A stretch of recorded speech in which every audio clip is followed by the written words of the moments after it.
আমরা কিছু একটা হয়ে গেলে আর আমরা কাউকে অতীত মনে রাখতে চাই না।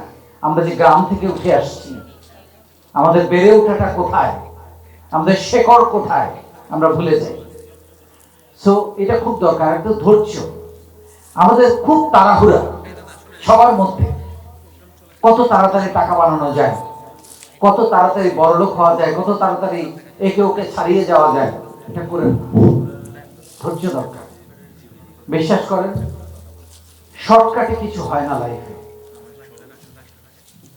এই শীতকালে দেখেছেন আপনারা কি সুন্দর সুন্দর দেখতে না, ওই যে গাঁদা ফুল শীতকালে জন্মায়, চট করে বড় হয়, কি সুন্দর রং, তাই না? কিন্তু কোনো গন্ধ নাই, 2 মাস পরে আর পাওয়া যায় না। এটা কেন? আপনাকে তো লম্বা রেস খেলতে হবে এখানে, সারা জীবন আপনাকে এগিয়ে যেতে হবে একটু একটু করে।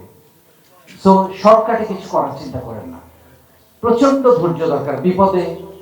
কোনো বিপদে পড়েছেন, কোনো অসুবিধায় পড়েছেন, কোনো সমস্যায় পড়েছেন, বা কোনো কিছু শিখতে চান, কোনো উদ্যোগ গ্রহণ করতে চান, কোনো একটা কিছু করতে চান, সময় নেন।